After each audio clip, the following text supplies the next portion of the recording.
Hello everyone and welcome to the channel of KV Teachers Guild. So students, today in this video we are going to start a new chapter of class first English which is Sundari.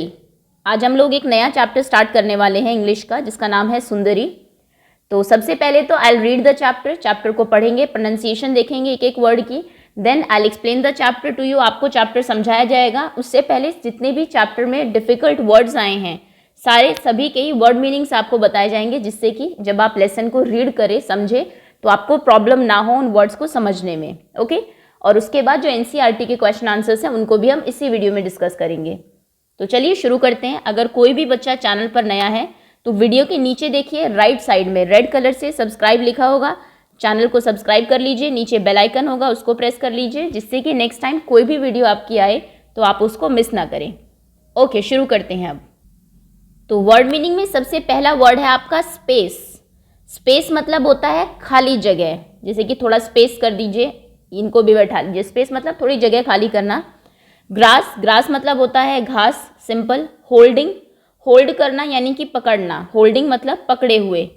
Puff मतलब होता है कि short blast of wind, हवा का हल्का सा झोंका. Okay. Next word है विंड. विंड बोलते हैं हम तेज हवा को. इससे प्रीवियस चैप्टर में हमने एक और वर्ड पढ़ा था ब्रीज मतलब होती है हल्की हवा जो धीरे धीरे चलती है, हल्की ठंडी हवा.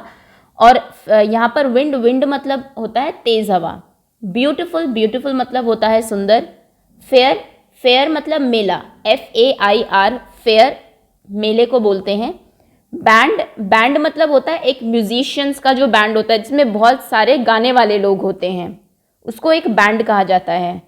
मैरी गो राउंड, ये तो आपका चैप्टर ही था. एक गोल झूला होता है जो कि गोल गोल ऐसे चलता है, बच्चे उस पर बैठ के घूमते हैं, उसको मैरी गो राउंड कहते हैं. नेक्स्ट है ट्यून होती है जो आप म्यूजिक गाते हैं, गाना गाते हैं, उसमें जो एक धुन होती है. वुडन बोलते हैं लकड़ी की कोई चीज़ जो बनी हुई हो, जैसे वुडन चेयर है या प्लास्टिक चेयर है. तो वुडन मतलब क्या ये लकड़ी की है या प्लास्टिक की है. नेक्स्ट है शू करना, SHOO. शू करना मतलब होता है दूर भगाना. जैसे कोई डॉग आ गया, आप उसको शू कर देते हैं, दूर भगा देते हैं. नेक्स्ट इज लीप्ड मतलब होता है लांग देना, पास करना. यहाँ से कुछ जा रहा है, कोई नदी जा रही है, आप उसको लीप करके उसके ऊपर से छलांग लगा के दूसरी तरफ चले गए. नेक्स्ट है टग मतलब होता है जोर से पुल करना, एकदम झटके से खींचना, टग करना, अलग करना किसी चीज़ को. स्ट्रिंग मतलब होता है धागा. ठीक. तो एक बार यहाँ पर पॉज कर दीजिए वीडियो को, फिर से सारे वर्ड्स देख लीजिए. स्पेस खाली जगह, ग्रास घास, होल्डिंग पकड़ना, पफ करना जोर से हवा का एक झोंका जो आता है उसको, विंड हवा, ब्यूटीफुल सुंदर, फेयर मेले को कहते हैं, बैंड एक गाने वाले जो म्यूजिशियंस होते हैं, मैरी गो राउंड झूला है, एक ट्यून एक धुन होती है गाने के अंदर, वुडन लकड़ी का बना हुआ, शू करना दूर भगाना, लिफ्ट ऊपर से कूद के जाना, टग झटके से खींचना, और स्ट्रिंग मतलब होता है डोर धागा. ओके, चलिए अब चैप्टर को शुरू करते हैं. सुंदरी. Read and enjoy this story. पढ़िए और इस स्टोरी को एंजॉय करिए.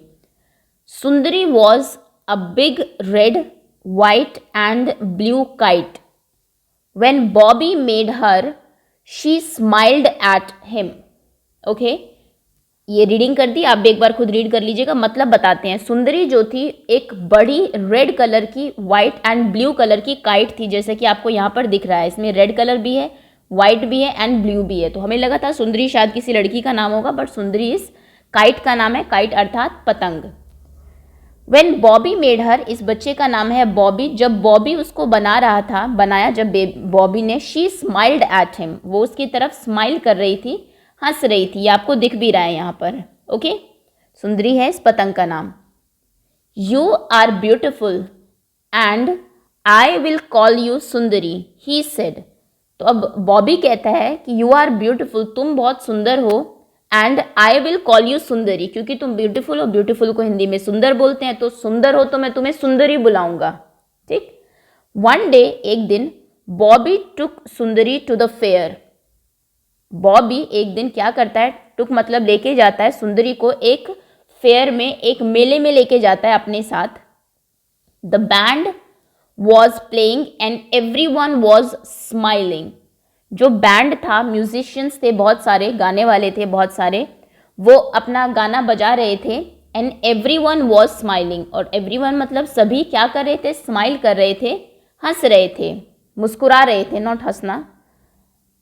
A merry-go-round was playing a happy little tune. It was carrying lots of boys and girls round and round on its wooden animals. Merry go round हम जानते हैं, गोल एक झूला होता है जिसके ऊपर बहुत सारे लकड़ी के क्या होते हैं, एनिमल्स होते हैं, जिनके ऊपर बच्चे बैठ के गोल गोल घूमते हैं। तो मैरी गो राउंड पे क्या हो रहा था, was playing a happy little tune, वो एक हैप्पी खुशी की छोटी सी ट्यून भी बज रही थी साथ साथ जब वो मैरी गो राउंड चल रहा था। इट वॉज कैरिंग, वो कैरी कर रहा था, मतलब उसके ऊपर बैठे हुए थे कौन, लॉट्स मतलब बहुत सारे, lots of boys and girls, बहुत सारे लड़के लड़कियां उस मैरी गो राउंड पर बैठे हुए थे, राउंड एंड राउंड, और वो गोल गोल घूम रहा था, ऑन इट्स वुडन एनिमल्स, उसके ऊपर जो वुडन एनिमल्स थे उनके ऊपर बच्चे बैठे हुए थे और मैरी गो राउंड पर गोल गोल घूम रहे थे। ओके, आप समझ गए मेले में क्या क्या हो रहा था। सबसे पहले तो एक बैंड था म्यूजिशियंस का जो कि एक गाना बजा रहा था, सब स्माइल कर रहे थे, मुस्कुरा रहे थे। एक मैरी गो राउंड था जिसके ऊपर एनिमल्स थे वुडन, उसके ऊपर बच्चे बैठे हुए थे और वो गोल गोल घूम रहा था। Okay, Bobby looked for an open space where he could run and fly his kite. Sundari looked to, तो बॉबी क्या करता है, अभी देखता है फॉर, क्या चीज़ देखता है वो, एन ओपन प्लेस, वो देखता है कहीं मुझे ओपन मतलब खुली जगह मिल जाए, अगर कोई खाली जगह हो जो खुली हुई हो जहाँ पर कुछ ना हो, क्योंकि मेले में आप जानते हैं भीड़ बहुत ज़्यादा होती है, खाली जगह मिलना मुश्किल है। वेयर, जहाँ पर ही कुड रन, वो दौड़ सके, एंड फ्लाई हिज काइट, और अपनी पतंग को उड़ा सके। सुंदरी लुक्ड टू, सुंदरी भी देखती है, टू मतलब भी, सुंदरी भी देख रही होती है कि कहाँ मिलेगी खाली जगह। Out in the grass ran Bobby holding up his kite as high as he could. तो बाहर ग्रास में, आउट इन द ग्रास, बाहर घास में चला जाता है। देखिए ये मेला लगा हुआ है उधर, वो इधर आ जाता है, बॉबी दौड़ के आता है, रैन मतलब दौड़ना, होल्डिंग अप, ऊपर क्या पकड़े हुए है वो, अपनी kite, as high as he could, जितनी ऊंचाई पर काइट जा सकती है उतनी हाइट पर वो उसको पकड़े हुए हैं। Puff the wind came along, तभी पफ से जोर से क्या आती है, एक हवा चलती है जोर से। Sundari started to fly up but she could not go very high. A little dog was holding on to her long tail. It was in his mouth. Okay, अब क्या होता है, पफ से एक जो है हवा चलती है जोर की, एकदम से आती है, और सुंदरी क्या करती है, स्टार्टिंग टू फ्लाई अप, वो ऊपर की तरफ उड़ना, फ्लाई मतलब उड़ना, स्टार्ट मतलब शुरू करना, वो ऊपर की तरफ उड़ना शुरू कर देती है। बट लेकिन She could not go very high, लेकिन वो बहुत हाई मतलब ऊपर, बहुत ऊंचा नहीं जा पा रही थी। क्यों, क्या रीज़न था? A little dog, एक छोटा सा डॉग था, was holding on to her long tail, जो कि उसकी लंबी पूंछ को पकड़े हुए था।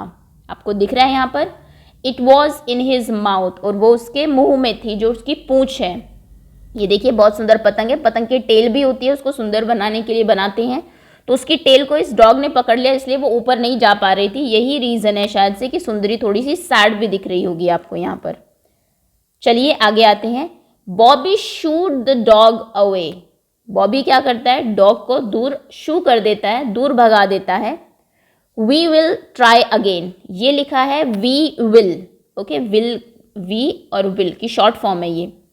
We will try again, Bobby said, अब बॉबी कहता है, वी मतलब हम, विल करेंगे, ट्राई मतलब कोशिश करना, अगेन मतलब फिर से, हम फिर से कोशिश करेंगे, सुंदरी को कहता है। This time Sundari leaped up in the air, she tugged hard, oh how she wanted Bobby to let go of her string, she gave a big tug, Bobby had to let her go. This time, इस बार सुंदरी क्या करती है, leap करके, कूद के, उछल के एकदम से ऊपर चली जाती है, up in the air, air में, ताकि इस बार कोई ना पकड़े, इस बार वो जल्दी से ऊपर चली जाती है लीप करके। शी टग्ड हार्ड, वो जोर से एक झटका मारती है अपने आप को। Oh how she wanted Bobby to let go her string, वो क्या चाहती थी, वो चाहती थी कि बॉबी क्या करे, लेट गो कर दे, लेट गो मतलब छोड़ दे, उसके स्ट्रिंग को, उस धागे को छोड़ दे जिससे वो बंधी हुई है, शायद वो आसमान में ऐसे ही उड़ना चाहती थी। She gave a big tug, वो फिर से एक जोर से झटका देती है। Bobby had to let her go, अब बॉबी को उसको छोड़ना ही पड़ता है। We cried Sundari, now I can fly as high as I please. फिर वो चिल्लाती है जोर से, वी जोर से चिल्ला के कहती है, नाउ अब मैं उड़ सकती हूँ, I can fly as high, उतना ऊपर, एज आई प्लीज, जितने में मुझे, जितना मैं चाहूँ, जितना मैं चाहती हूँ अब मैं उतना ऊपर उड़ सकती हूँ, अब किसी ने मुझे पकड़ा हुआ नहीं है। ये देखिए धागा टूट गया, टग किया क्योंकि उसने जोर से अपने आप को टग किया, खींचा। एंड अवे शी वेंट, और वो दूर उड़ जाती है। She flu up up up in the air, और वो हवा में ऊपर ऊपर ऊपर ही उड़ती जाती है। तो ये था आपका चैप्टर। बॉबी बनाता है, वहां जाता है, उसको उड़ाता है, पहले उसको डॉग पकड़ लेता है, फिर वो खुद उड़ना चाहती है ऊपर, क्योंकि जब आप स्ट्रिंग से अटैच होते हो, धागे से बंधी होती है काइट आपकी, तो फिर आप बहुत ऊपर नहीं उड़ पाते, तो वो टग करके जोर से झटका देके धागे को तोड़ देती है और फिर ऊपर उड़ जाती है। ओके, तो ये एक क्लियो एक बुक है, उससे ली गई है ये आपकी जो चैप्टर है, जो कि रुथ डिक्सन ने लिखी है। नाम याद रखना राइटर का, by Ruth Dixon. Okay, words देख लेते हैं। बैंड, म्यूजिशियंस का जो बैंड होता है। डिजी, डिजी मतलब होता है चक्कर आना, जैसे यहाँ पर इसको आए हुए हैं, वैसे पता नहीं ये वर्ड इसमें यूज हुआ है नहीं। स्माइल, मुस्कुराना। स्ट्रिंग, धागा। टग, झटका देना। विंड, हवा। ओके ओके, चलिए आगे आते हैं। Reading is fun. अब आपके क्वेश्चन आंसर्स हैं यहाँ पर। पहला क्वेश्चन है, हु मेड सुंदरी, मतलब कि सुंदरी को किसने बनाया था? तो इसका आंसर है बॉबी। अगर आप फुल आंसर लिखेंगे, बॉबी लिख देंगे तो भी, फर्स्ट क्लास में तो फुल सेंटेंस नहीं भी लिखते तो भी मार्क्स मिल जाता है। अदरवाइज आप लिखेंगे बॉबी मेड सुंदरी, बॉबी ने सुंदरी को बनाया था। ये पहले क्वेश्चन का आंसर है। नेक्स्ट क्वेश्चन है आपका, why did Bobby call his kite सुंदरी, बॉबी ने अपनी काइट को सुंदरी क्यों कहा? बिकॉज शी वॉज ब्यूटिफुल, क्योंकि वो क्या थी? ब्यूटिफुल थी, सुंदर थी, इसलिए उसने उसका नाम सुंदरी रख दिया। नेक्स्ट है, did Sundari fly high at first, क्या सुंदरी पहली बार में ऊपर उड़ी? Answer is no. और क्यों नहीं उड़ पाई? क्योंकि एक डॉग जो था उसने उसके जो टेल थी उसको पकड़ लिया था in his mouth. Was what made Sundari really happy, किस बात से सुंदरी बहुत ज़्यादा खुश हुई? तो वो खुश हुई थी when Bobby let her go, जब बॉबी उसको क्या करता है? जाने देता है, her go, and she fly high in the sky, और वो बहुत ऊंचा उड़ती है आसमान में, हाई इन स्काई। ओके, तो ये आप इसका आंसर लिखेंगे, when Bobby let her go and she fly high in sky, तब उसको वो बहुत हैप्पी होती है, बहुत खुश होती है। डू यू लाइक काइट, क्या आपको काइट्स पसंद है? काइट सब बच्चों को पसंद होती है, yes. Who helps you to fly kite, अगर आप पतंग उड़ाते हैं तो आपकी हेल्प कौन करता है पतंग उड़ाने में? आपके भैया, आपके अंकल, आपके फादर, जो भी करते हैं वो आप यहाँ पर लिख देंगे। कोई नहीं करता, अगर आप उड़ाते ही नहीं हैं तो फिर इसको खाली भी छोड़ सकते हैं आप। ओके, आगे आते हैं। Next question is, let share, tick the object you need to fly a kite, colour the kite, इस काइट को कलर करना है आपको, अलग अलग कलर से सुंदर सुंदर कलर करिएगा। This you have to do yourself, अपने आप अपनी बुक में ये करना है। फिर इसकी टेल भी है, इसकी टेल में भी कलर करना, चाहो तो यहाँ पर आप कोई डिज़ाइन भी बना सकते हो सुंदर सा इसके ऊपर। अब जो चीज़ें आपको पतंग उड़ाने के लिए चाहिए उस पर आपको टिक करना है उसके ऊपर। तो सबसे पहले स्टिक, ये नहीं चाहिए। रोलर बिल्कुल चाहिए। ग्लू, ग्लू चाहिए चिपकाने के लिए अगर काइट आपको बनानी है। पेयर ऑफ सीजर, सीजर चाहिए कि काइट बनाने के लिए, इसको शेप देने के लिए, अगर आप घर पर ही काइट बना रहे हैं, खरीद के नहीं ला रहे हैं। बास्केट नहीं चाहिए। पेपर चाहिए काइट बनाने के लिए, और बॉल नहीं चाहिए। ओके, तो क्या क्या चाहिए? रोलर, रोलर जिसमें कि धागा होता है, then glue, scissors, pair of scissors and paper. इन पे आप टिक कर लीजिएगा अपनी बुक में। आगे आते हैं। नेक्स्ट, ये आपका ट्रेसिंग का काम है। ट्रेसिंग का काम आप खुद करिए, हर चैप्टर में आ ही रहा है। इस तरीके से आपको इन लाइन के ऊपर बिल्कुल सीधे सीधे ट्रेस करना है। ओके, चलिए, look at the picture and tell the story in your own words, picture को देखिए और कहानी बताइए क्या हुआ होगा। देखिए, एक लड़की है, जा रही है अम्ब्रेला के साथ, बारिश हो रही है, बहुत खुश है।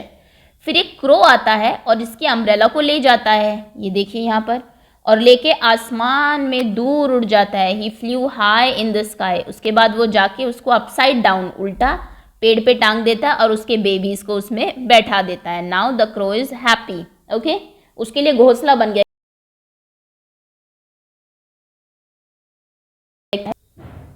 Rearrange the following sentences in the right order to make it a story on the left paper. अब यहाँ पर आपको इनको जो सेंटेंसेज दिए उनको सही उसमें लगाना है। अ विंड ब्लो, हवा बहती है। इट वॉज रेनिंग, बारिश हो रही होती है। The crow flies away with umbrella, crow umbrella के साथ उड़ जाता है। A girl has an umbrella, एक गर्ल के पास अम्ब्रेला होता है। The umbrella is now a nest, umbrella अब नेस्ट बन गया। Umbrella hang from a tree, umbrella को ट्री से हैंग कर दिया जाता है। तो सबसे पहले क्या होता है, इट इज़ रेनिंग, हवा चल रही होती है। अ गर्ल हैड अम्ब्रेला, एक गर्ल के पास अम्ब्रेला होता है। 1 2 3 लिख लीजिए इन पे। अ विंड ब्लोज, हवा चलती है। A crow flies away with umbrella, एक क्रो जो है वो अम्ब्रेला के साथ उड़ जाता है। The umbrella Hanks from the tree, umbrella को ट्री से हैंग करता है, लटकाता है। And the umbrella is nest now, और अम्ब्रेला नेस्ट बन जाता है। तो ये सही ऑर्डर है, पहले ये होता है फिर ये। इस तरीके से आप स्टोरी को रीअरेंज, सेंटेंसेस को रीअरेंज करके स्टोरी बनाएंगे। नाउ से the story in English using the word, अब ये कहानी आपको क्लास में बतानी भी है। नेक्स्ट फिर से वही ट्रेसिंग का काम है आपका। ट्रेसिंग जैसा कि मैंने पहले भी कहा आपको खुद करनी है, अभी मैं ट्रेसिंग नहीं बताऊंगी आपको। जैसे आपको क्रो लिखना है तो आप लिखेंगे CROW, जैसे यहाँ पर लिखा हुआ है बिल्कुल GIRL। तो ये ट्रेसिंग अपनी बुक में कंप्लीट करिए, राइटिंग अच्छी होगी आपकी। NEST, nest. Okay, so that's all students, ये था आपका chapter. Thank you so much for watching, बहुत बहुत धन्यवाद आपका। एंड इसके बाद इसकी जो क्विज़ की वीडियो आएगी उसका आप ध्यान रखिएगा। देखते हैं कि आपको कितने अच्छे से चैप्टर समझ में आया है। Okay, thanks again.